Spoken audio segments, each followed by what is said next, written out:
The sky turned red above the battlefield. Dust, fire, and screams filled the air. Bodies both human and alien lay broken across the black sand. James pulled the strap of his rifle tighter across his chest as he crawled behind a burned-out crawler tank. His breath was sharp. Every sound around him felt louder than it should. His team was gone, wiped out 2 days ago. He was the last dot. Something moved near the wreckage.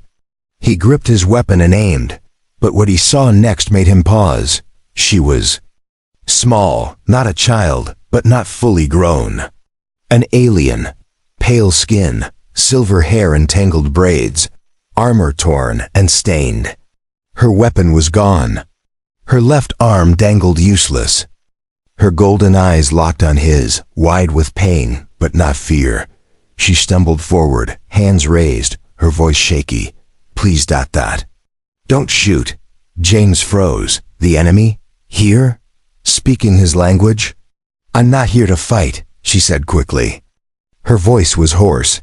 I need help, please. James didn't lower his gun. Why should I trust you? The alien girl dropped to her knees. Her small form trembled as she placed something on the ground, a glowing shard, maybe a piece of her ship's power core. She pushed it toward him. I saved this. It still works. You can trade it for food, for passage. James looked around. No one else was nearby. Only fire, metal, and silence. He stepped closer slowly. The girl didn't flinch. What's your name? He asked.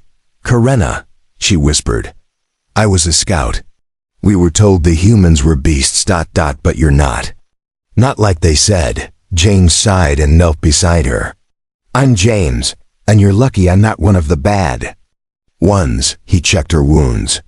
A long cut along her side, bleeding slowly. Her arm was broken. She was half-starved and barely awake.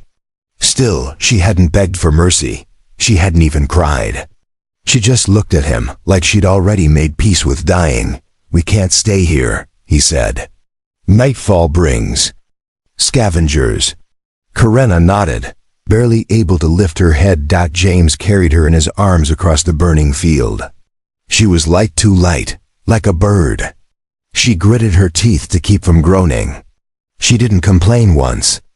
Not even when his boots slipped on the ash-covered rocks or when they passed by the corpses of her fallen kind. He found a hidden cave not far from a dried riverbed. Inside, it was cool and quiet. James laid her down and gave her water. She drank. Slowly, every drop precious. You could have let me die, she whispered. I know. You didn't. James sat beside her, watching the shadows on the walls. I've seen enough death, even if you're an alien. I couldn't just leave you. Karenna blinked slowly. Thank you. They didn't speak for a long time. That night, James stayed awake, guarding the entrance with his rifle across his lap. The wind outside howled, carrying the cries of creatures searching for the dead. Karenna slept with one hand on her belt, as if she still had a weapon. In the morning, her fever started. James boiled water from the melted snow hidden deeper in the cave. He cleaned her wounds with what little supplies he had. She tossed and muttered in her sleep, speaking a language he didn't understand. On the second day, she woke suddenly and grabbed his wrist. Her grip was weak, but her eyes were sharp. They're coming. Who? He asked. My people, a hunting group. They saw me run. They think I betrayed them. They'll kill us both. James clenched his jaw. When? Soon. He looked down at her small form, still barely able to sit up. Her armor was cracked. She couldn't run, couldn't fight. She needed someone who could stand between her and death. She needed him. I'll protect you, James said quietly. Karenna shook her head. You can't win, not alone. Then we survive together, he replied. She studied him with tired eyes. You're strong, James, not just your body, your heart.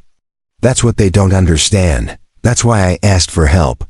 He handed her a piece of dried ration. Eat. You need to be strong too. As she took the food with trembling fingers, James looked out over the empty wasteland beyond the cave entrance. Somewhere out there, enemies were tracking her. He didn't know what tomorrow would bring, but one thing was clear: the war wasn't over. And now, it wasn't just his fight anymore. James sharpened a broken blade near the fire as Karenna lay bundled in blankets. Her fever had dropped, but she was still weak. The rations were running low. The power shard she had offered now sat on a rock beside the cave wall, glowing faintly. It was the third morning since the battle. Still no signs of her people. But James had learned not to trust silence. Silence meant something worse was preparing. To move. "I had a brother," Karenna said suddenly, her voice soft in the quiet. James looked up. "Yeah? He was like you, strong, always helping others. He died in the first skydrop." Her hand moved slightly toward the glow of the power shard. "He would have helped a human too." James stood and handed her his canteen. "Sounds like a good man." "He was. My people said kindness makes you weak." She sipped the water and looked at James. "I think they're wrong." He didn't answer right away. He checked the sky through the thin gap in the rocks. Storm clouds. The kind that brought thunder and hidden eyes. He picked up his pack and double-checked his sidearm. "We have to move today." Karenna tried to sit up. Her body shook, but she forced herself upright. "I can walk. You sure?" "No," she admitted, "but I'll do it anyway." James helped her stand. She leaned on him, her small body barely reaching his shoulder. They left the cave just before noon, moving through the burnt valley. Smoke still rose from shattered machines. Strange bones jutted from the soil like twisted trees. Karenna pointed to a crumbling tower in the distance. "There's an old signal post there. If I can reach it, I might call someone. Maybe someone not loyal to the warlords." "You're saying there are aliens who don't want the war?" She nodded, scattered, hidden. But yes. They walked for an hour, resting often. James carried her when the pain became too much. Her armor scraped his arms, but she didn't complain. She only looked ahead when they reached the signal tower. It was worse than expected. Half the structure had collapsed. Black cables dangled like vines. The inside smelled of oil and rot. "I can work with this," she said weakly. James gave her cover while she connected wires. Her fingers moved fast, but her breathing was shallow. Sweat rolled down her temples. Suddenly, she stopped. "What's wrong?" "I heard something," she whispered. James turned sharply, raising his rifle. Then he saw it. A four-legged beast, low to the ground, eyes glowing with sickly green light. It wasn't natural, not wild. It was war-grown, a creature built for killing. Another one crawled up behind it. Then two more. Karenna whispered, "Hunters." James fired the first shot. The lead beast fell, screeching. The others scattered then. Circled. "Stay low," he shouted. Karenna ducked as James moved between her and the creatures. He fired again. One lunged, and he slammed the rifle's butt into its jaw, cracking bone. Another beast jumped, biting into his shoulder. He roared and stabbed it with the broken blade. Blood ran down his arm. More screeches. More eyes in the trees. Too many. "Karenna," he shouted. "Can you send the signal? I need 10 more seconds. Then buy yourself 10. He gritted his teeth and stepped forward, fire in his chest. He kicked one of the beasts back and slammed a stone into another's skull. Karenna screamed behind him. A beast had crawled through the wires.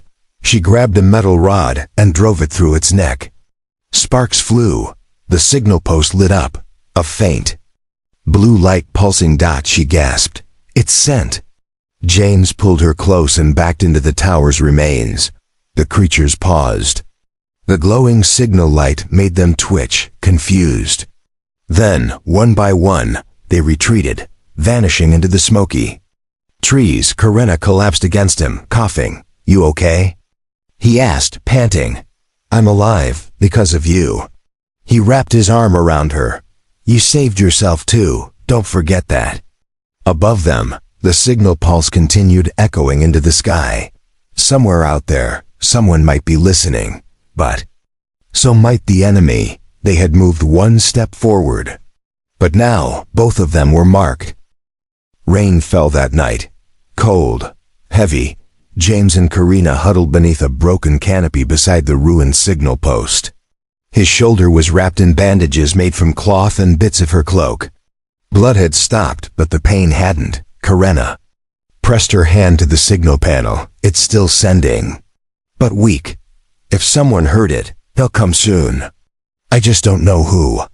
Friend or enemy, James muttered, staring into the dark trees. We'll find out. The beasts hadn't returned.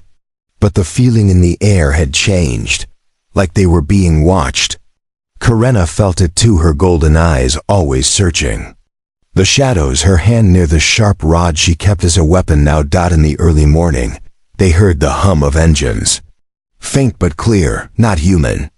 Not a machine James recognized. He looked at her. That them? Karina didn't answer. She was already crawling to the edge of the ridge. James followed. Below them, a small alien craft landed gently on the dirt. It had no weapons that James could see. The doors hissed open, and 3 figures stepped out. Same species as Karina. Tall, lean, armored. But their faces were hard. Eyes cold.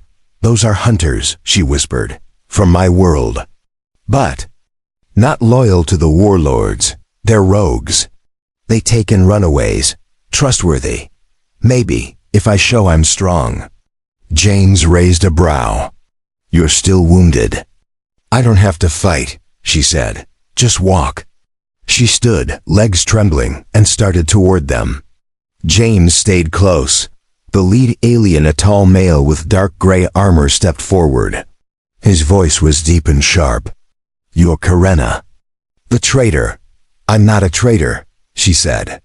I chose survival over madness. I chose truth over lies. And I bring something you've never seen. She pointed to James. He saved me. A human. He could have killed me. But he didn't. He fought beside me. He bled for me.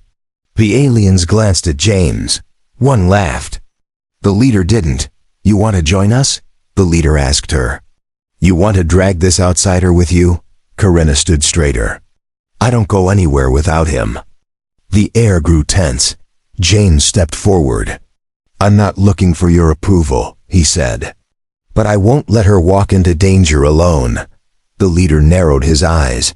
You speak boldly, human. Are you ready to fight for her? James didn't blink. I already did. Silence. Then, slowly, the leader stepped aside. Then come, both of you. They were led into the ship. Inside, the walls were strange and smooth. Pale lights pulsed along the floor.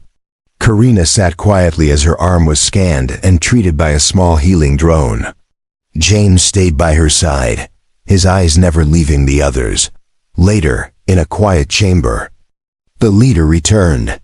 He sat across from them. You are brave, he said to James, but you're not one of us. And she's wounded, a former scout. Why should we keep you both? James leaned forward. Because you need something more than strength. You need heart. You need people who protect the weak, even if it's not their fight. Karina placed her hand on James's. He's right. Our people lost their way. You're hiding in shadows. But if we stand with those like him, we have a chance to build something new. The leader stared at them for a long time, then he spoke. There is one way to prove yourselves. We need a power core from the old outpost in the Ash Hills. No one returns from there. But we need it to move north away from the warlords. Send us, James said. You'd go? The leader asked. Karina nodded. We're not afraid. The leader stood. Then go at first light. If you return alive, you will have a place here. The room grew quiet as the leader left. James looked at Karina. This is suicide, isn't it? She smiled weakly. Maybe, but we've already survived worse. For the first time since the war began, James smiled back. Together, they would fight again. Not because they had to, but because they chose to. The ash hills stretched across the horizon like a graveyard of rust. Giant metal bones poked out of the ground, remains of old war machines and broken towers. The sky above was pale gray. Wind whistled through the twisted wreckage. It was a place where machines died and people went missing. James adjusted his gear. His rifle was fully charged, his blade tucked at his side. Karenna walked beside him, wrapped in a gray cloak. Her movements were steadier now. Her wounds had mostly healed. But they both knew this mission wasn't about healing. It was a test. The rogue crew had given them a map. The power core they needed was deep inside an old outpost, a structure buried beneath the ash. Creatures lived there now, machines too. Twisted things from the old war. Hungry things. Are you sure about this? James asked. Karenna nodded. If we want a future, we have to earn it. They followed the crumbling path through broken steel and soft dust. The air smelled of burnt metal. Insects the size of fists crawled between ruins. James stayed alert, eyes scanning every shadow. Finally, they reached a wide crack in the ground. Below it, twisted stairways led into darkness. The outpost. James clicked on a small light. Stay close. They descended into the tunnel. The deeper they went, the colder it became. The walls were covered in black mold and alien symbols. Water dripped from the ceiling. Somewhere far below, something growled. They reached a large door, sealed but cracked open. James pushed it wider with effort. Inside was a vast chamber. A dead control room, filled with dust and broken screens. In the middle stood the power core, glowing faint blue. Still alive, that's it, Karenna said. She stepped forward. Then the floor shook. James raised his weapon as a screech echoed through the chamber. From the far wall, a giant shape crawled out of the shadows, metal legs, glowing eyes, a twisted head made from old drone parts. It's guarding the core, James said. Karenna drew her metal rod. We take it down. The creature charged. James fired. Sparks flew as his shots hit metal. The thing screeched and swung one of its heavy legs. James rolled aside. Karenna jumped up onto the console, then leapt down with her rod aimed for the creature's eye. She hit it hard, cracking glass and sensors. The beast screamed and flung her across the room. Karenna! James shouted. She hit the wall and groaned, but got back up. The creature turned to finish her. James didn't think. He ran, jumped onto its back, and stabbed his blade deep into a gap in its armor. The machine writhed. Sparks flew. James held on tight, driving the blade deeper. The beast slammed into the wall, trying to shake him off. Karenna screamed and ran forward. She jammed her rod into its leg joints. With a loud snap, the leg buckled. The machine dropped to the floor. James landed hard beside it. His arm burned. The creature twitched, then stopped moving. Silence returned. Karenna ran to him and helped him sit up. You okay? Not dead, he said with a weak smile. You? She smiled too. Still standing. Together they walked to the power core. Karenna pressed her hand against the panel. The core unlocked, folding open like petals. Inside was a glowing sphere of energy. James lifted it carefully. Let's get out of here. They climbed back through the tunnels, both limping but alive. Outside, the sun was setting behind the ash hills. The sky was orange, soft and quiet. Karenna looked at him as they reached the ridge. You didn't have to do this. James looked at her. I wasn't going to let you walk into death alone. She touched his arm. You didn't just save me. You gave me hope again. They walked back toward the rogue ship together, the power core glowing between them. They didn't know what the rogues would say. They didn't know what tomorrow would bring. But for now, they had survived again. Together. And with every step, They were becoming something stronger, not just a human and an alien, but something more. The rogue camp was quiet when they returned. Wind pushed dust across the metal ground. A few guards stood near the ship, watching.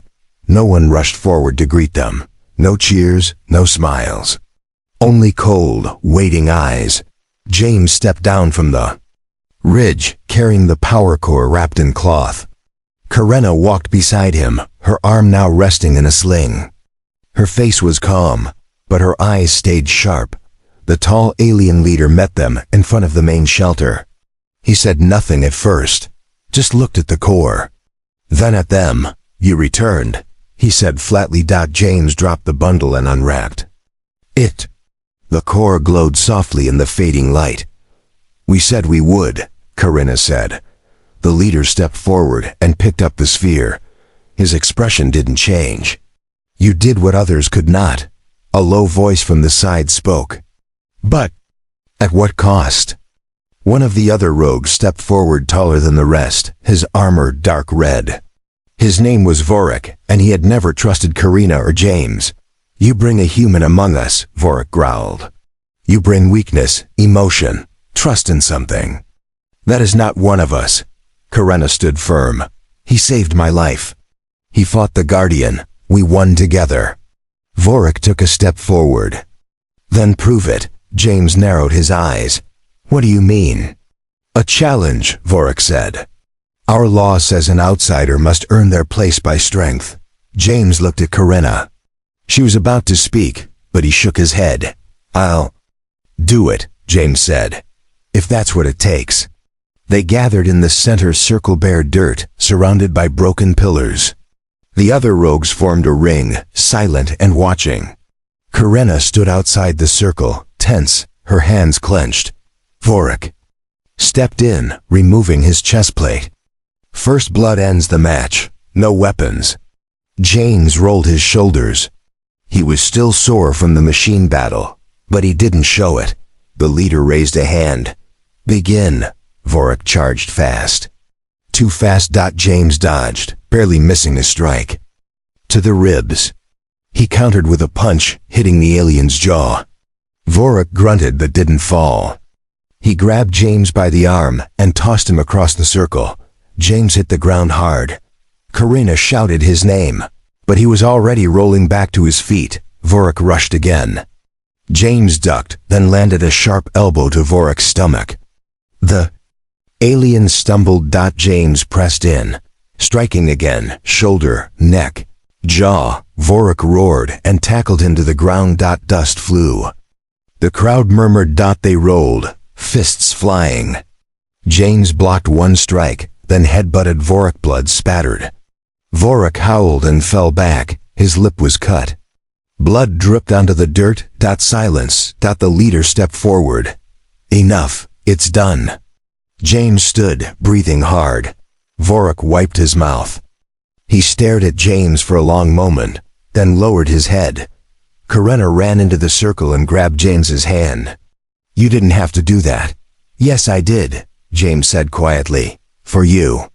The leader lifted the power core. Then, "You are both welcome here. From this day, you fight with us." Later that night, James sat beside the fire. His ribs ached. His fists were swollen. But Karena sat close, her shoulder pressed to his. "You could have died," she whispered. "I didn't," he replied, smiling. She reached for his hand. Her fingers were cold, but her grip was steady. "Why do you keep risking your life for me?" James looked at her seriously. "Because I believe in you. I believe you're meant for more than war. And I want to be there. When you find that future." Karena looked away, but her eyes glistened in the firelight. "Then stay with me," she whispered. "No matter what happens next." "I will." Outside the camp, beyond the mountains, the sky glowed with fire again. A new enemy was rising, and they were not ready, but together they would be. The fire in the sky wasn't natural. It was the color of blood and thunder. Red streaks burned. Across the clouds as a heavy sound filled the air engines, hundreds of them, rumbling across the sky. The warlords were coming. James stood at the edge of the rogue camp, staring at the horizon. Ships huge and dark moved slowly in the distance. Dropships, armored crawlers, flying machines like steel insects, all heading west. Toward the mountain. Toward them. Karenna stepped beside him, armor back on, her cloak tied tight. Her face was calm, but James saw the worry in her eyes. "They found us," she said. James nodded. "We don't have enough to stop them." "No," she said. "But we're not alone anymore." Inside the camp, the rogue fighters gathered. They had always lived in the shadows, running, hiding. But now, for the first time, they stood together in full armor, ready to fight. Some looked to Karenna, others to James. The leader stood on a platform, speaking clearly.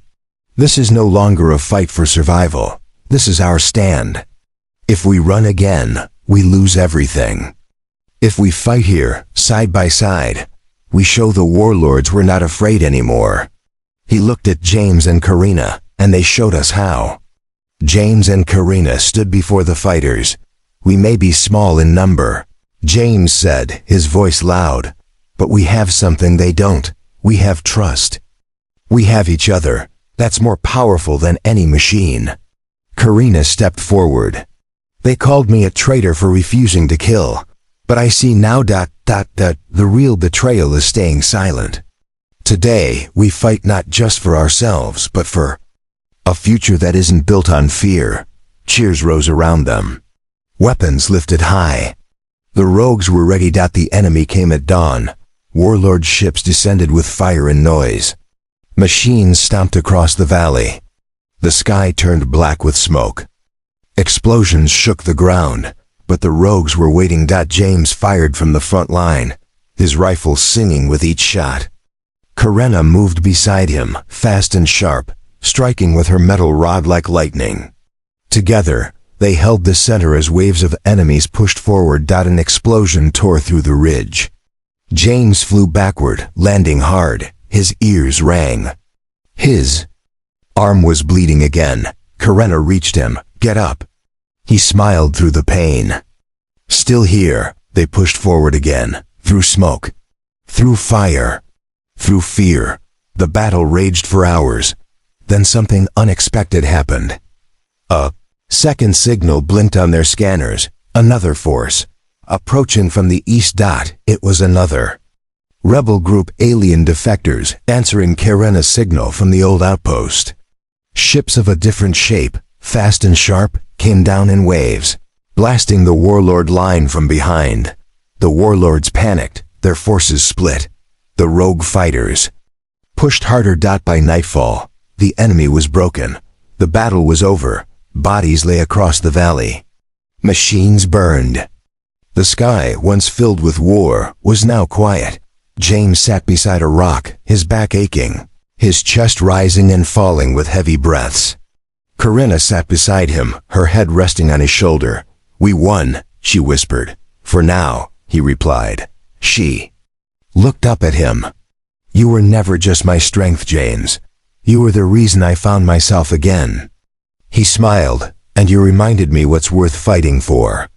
The leader approached them quietly. "The warlords won't return for a while. We'll build, we'll grow." James nodded. "Start something better." Karenna reached for James's hand. "No more running," she said. "No more," he agreed. Under the stars, a new camp rose from the ruins. Not just of rogues, but of survivors, fighters, friends, together. Human and alien stood not as enemies, but as a new kind of tribe. One, born from trust. And built on hope.